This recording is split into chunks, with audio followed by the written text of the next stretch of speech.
Since the dawn of writing, men has used plot to carry stories forward. Plot is the casual sequence of events which allows the reader to understand the character's actions. Kayla, what are you doing? Can't you see I'm busy?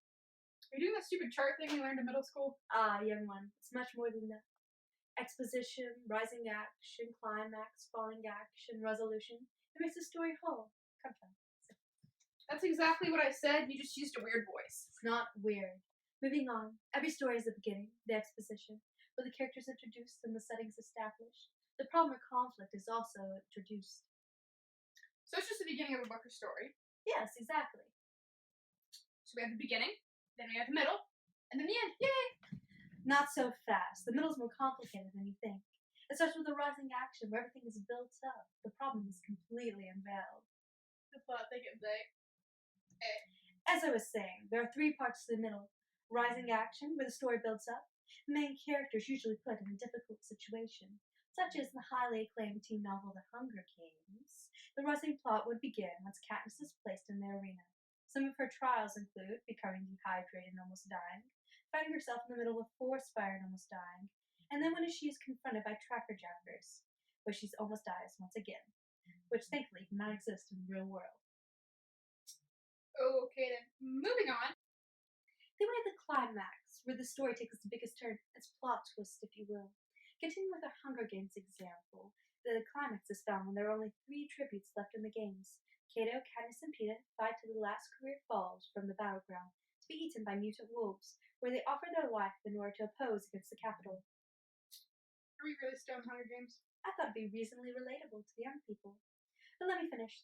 The third and final part of the middle, as you continue to call it, is the falling action. All the action and adventure begins to dwindle down. In the Hunger Games, during the falling action, we see our heroes removed from the arena and taken to a special facility where their wounds heal. Alright, I think I understand now. Can you tell me more about the details of the plot? What do we not know? Alright, let's start with my personal favorite, foreshadowing. This is when the author leaves little hints like breadcrumbs, so the reader can guess what might happen next. So it causes suspense, which is the uncertainty of what's going to happen next.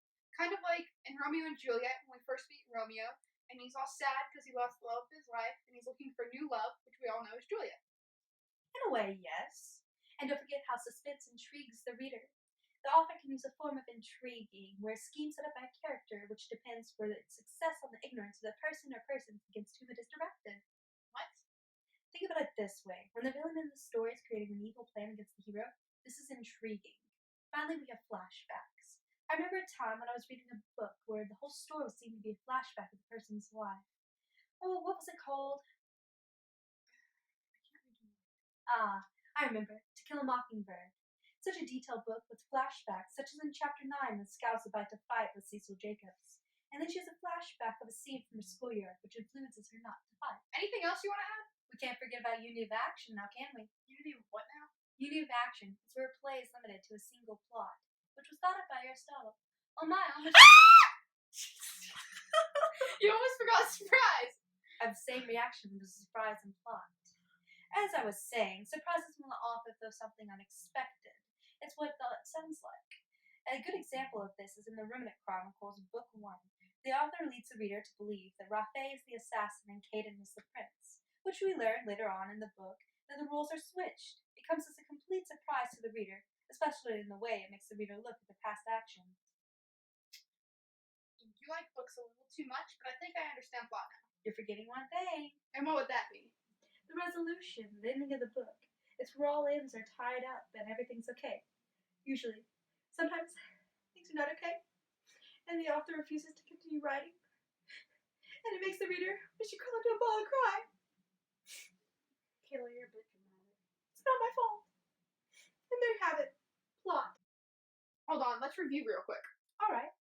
Plot is the sequence of events throughout a story. The different stages include exposition, where the characters and the problem are introduced. Rising action is where the problem grows and most of the action happens. Climax is when the story takes a dramatic turn. The problem is at its highest point and the characters experience the most action. Then the story begins to conclude. Everything's coming together in the falling action. In the end, we see the resolution where everything comes to a good or bad ending. These are the parts of plot, but there are also subsections too.